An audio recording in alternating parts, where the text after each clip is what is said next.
अल्लाह पाक फरमाता है कि मैंने मोमिनीन पर यह एहसान किया कि उनमें अपना रसूल भेज दिया। अब अल्लाह करीम के ज़ाहिर है हर बंदा जो अल्लाह का है जब वो आता है तो वो एहसान है। हर वली का आना एहसान है, हर गौस का आना एहसान है, और फिर सहाबा कराम, और फिर अम्बिया कराम, और फिर सैयदुल अम्बिया इमामुल अव्वलीन वल आखिरीन वजह तख्लीक़ कायनात। तो जब हुजूर के मिलाद की बारी आती है तो अल्लाह फरमाता है कि ये वो रसूल हैं कि जिनको भेजकर तुम पर मैंने एहसान किया है। लेकिन इसमें एक छोटा सा नुक्ता भी है जो बिल अमूम गौर नहीं किया जाता। वो ये है कि अल्लाह ने ये नहीं फरमाया कि ए लोगो, ए मुसलमानों, मैंने तुम पर यह एहसान किया है कि तुम में रसूल भेज दिया। हालांकि मुसलमान की जो इस्तिलाह है, जो लफ्ज़ है, ये उस वक्त मौजूद था। कुरान में कई जगह मुस्लिम लफ्ज़ आया है, लेकिन अल्लाह ने यहाँ फरमाया मुमिनीन।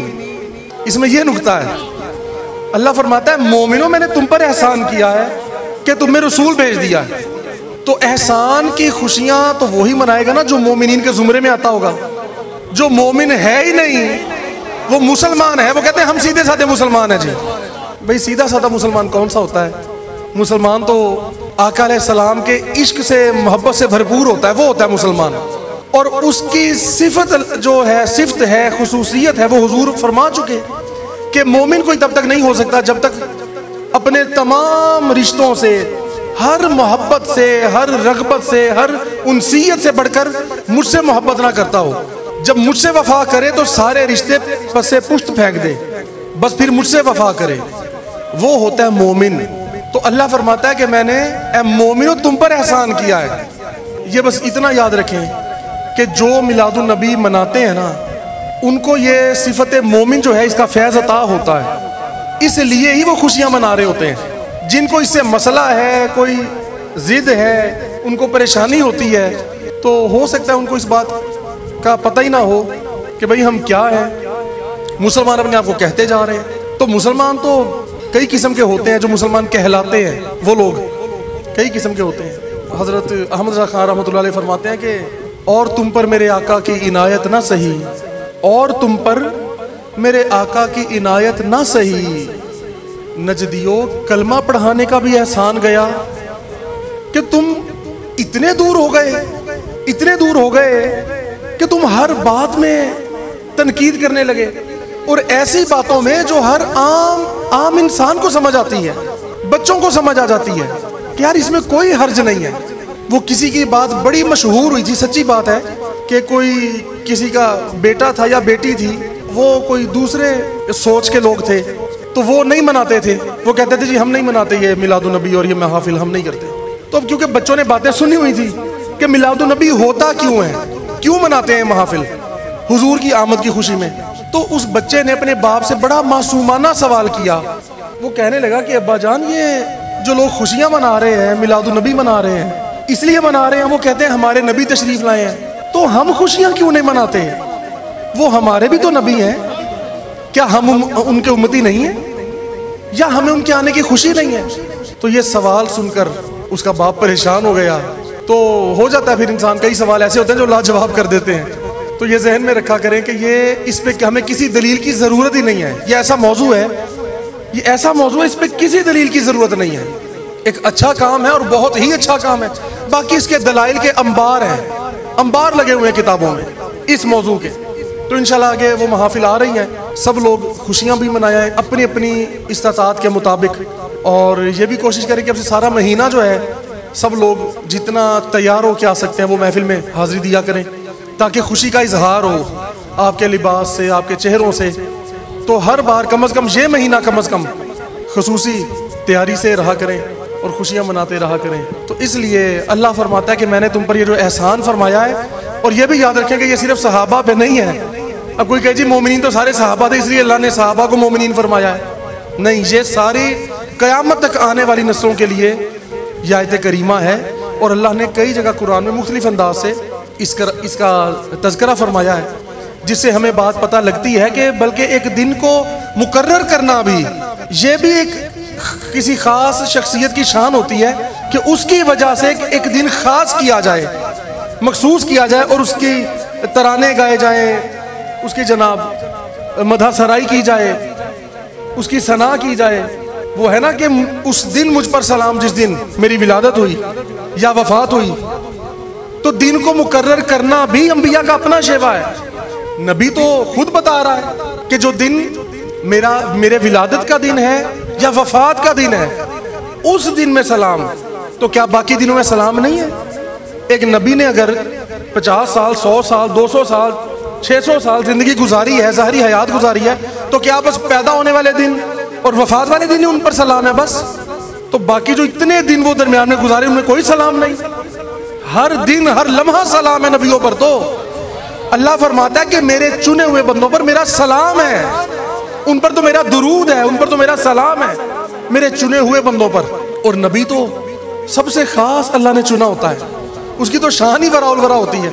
हर नबी पे हर वक्त सलाम है। लेकिन बताया यह जाता है कि ये एक खास नेमत का ज़ुहूर है, एक खास शान का ज़ुहूर है। एक नबी की विलादत का होना या उसका इस दुनिया से अल्लाह की बारगाह में पेश हो जाना। जब वो दुनिया में आते हैं तो दुनिया वालों के लिए ईद होती है, और जब वो दुनिया को छोड़ के अल्लाह की बारगाह में जाते हैं तो फिर उनके लिए ईद होती है। तो इसलिए अब हम उस दिन गम तो नहीं, गम को मनाना नहीं चाहिए। गम का होना और बात है, एक विछोड़े का दर्द होना, दुख होना और बात है, लेकिन उसको मनाते रहना ये मना किया गया है। मनाए जाने का हुक्म खुशी का है। तो आका जी तो खुद फरमाते हैं कि मेरा जाना भी, आना भी दुनिया में और दुनिया से जाना भी मुबारक है, इसमें खैर है। तो फिर जब हुजूर खुद ही फरमा दें तो फिर किस तरह से हम गम को मनाएं? लेकिन वो ठीक है कि जो अब इस पे कई लोग ये दलील देते हैं कि जी सहाबा तो बड़े गमगीन थे। तो यार अब वो जो सिचुएशन थी, वो जो हालात थे, तो क्या माज़अल्लाह उस पर वो कोई खुशियां मनाते उस वक्त? वो तो लम्हा ही ऐसा था। वो हर वक्त हुजूर का खुली आंखों से दीदार करते थे। खुशा वो वक्त के दीदार आम था तेरा, वो तो फिर बात ही और थी ना। तो बाद में फिर उम्मत को पर्दे में से, पर्दे के पीछे से मिलता है, अता होता है। उस वक्त तो हर कोई देखता था। तब सिद्दीक़ अकबर भी ज़ियारत करते थे, तो उधर जनाब काफिरीन और मुशरिकीन भी देखते थे, आप अबू जहल जैसे भी देख लेते थे।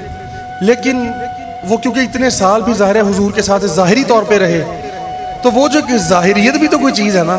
बेशक उनकी रूह का ताल्लुक अज़ल से था आका करीम से। वो जैसे हुजूर फरमाते हैं कि अल्लाह ताला ने अज़ल में मेरे सहाबा के दिलों को चुन लिया था, और मेरे सहाबा से बढ़कर किसी के दिल पाकीज़ा नहीं थे। अज़ल में अल्लाह ने इनको चुन लिया था। रिश्ता इनका, नाता जो था हुजूर से, ताल्लुक रूही जो था, वो अज़ल से था सहाबा का। लेकिन जब ज़ाहिरी तौर पर हुजूर मिले तो उसकी खुशी और थी। इसी तरह जब ज़ाहिरी तौर पे पर्दा आ गया तो उस पर्दे का गम तो ज़रूर हुआ और बहुत गम हुआ, लेकिन उसके बाद मनाया नहीं। मनाने का हुक्म यही है कि अल्लाह फरमाता है कि खुशियाँ मनाओ। कहीं फल यफराहू फरमाता है जब मैं तुम पे अपना फजल कर दूं, जब अल्लाह का फजल आ जाए तो इस पर खुशियाँ मनाया करो। कभी फरमाता है कि मेरी नेमतों का चर्चा किया करो, वम्मा बिनिअमति रब्बी का फहद्दिस, मेरी नेमतों का खूब चर्चा करो। कहीं फरमाता है मैंने तुम पर एहसान किया है, लेकिन मोमिनीन पर, मोमिनो तुम पर एहसान किया है, तो फिर वो तो खुशियां मनाएंगे जिन पर एहसान हुआ है। तो अल्लाह करीम ने ये बड़ी खास, सबसे खास रहमत लिल आलमीन, जिनके सदके सारे आलमीन पर रहमत है। तो देखो ना यार, इस्लाम में 2 ईदें हैं, वो तो मनाते हो। इस्लाम में, इस्लाम की 2 ईदें तो मनाते हो, तो जिसकी वजह से पूरा इस्लाम मिला है, जिसके सदके पूरा इस्लाम मिला है, वो तुम मनाते नहीं। इस्लाम के अंदर से 2 ईदें तो मना रहे हो, तो पूरा इस्लाम जिसको मिला है वो, ये ऐसे ही है कि दस्तरखान पे हजारों खाने लगे हो तो बंदा कहे कि वाह यार यहाँ पानी भी पड़ा है, वाह वाह क्या बात है, खुशियां मनाए। अच्छा यार यहाँ रोटी भी पड़ी है, वाह वाह जी क्या बात है। बस इन 2 पे खुशियां मनाए। तो ये नहीं देख रहा कि यार ये तो जिसकी वजह से पूरा दस्तरखान मिला है, पूरा दस्तरखान, उस पे हजारों खाने नेमतें अल्लाह की तरफ से पड़ी है, वो उनको नजर ही नहीं आते। तो भाई अगर वो दस्तरखान ही ना होता तो वो तुम्हें पानी और रोटी कहाँ से मिलता? अगर उसका एहतमाम ही ना किया जाता तो तुम्हें कहाँ से मिलता? तो जो कुछ भी मिला, जिसको भी मिला और जितना भी मिला, ये सारा हुजूर का सदका है, सारा हुजूर का सदका है। तो सारी ये नेमतें, जिन नेमतों पे चर्चा करना है, जिन नेमतों पे चर्चा करना है, वो नेमतें भी हुजूर के सदके, अल्लाह ने जो एहसान किए उसके चर्चे, जो कुछ भी अल्लाह ने अता फरमाया उसका शुक्र अदा करना, अल्लाह के फजल का शुक्र अदा करना और खुशियां मनाना। तो अल्लाह का सबसे बड़ा फजल है क्या? सबसे बड़ा फजल तो हुजूर है।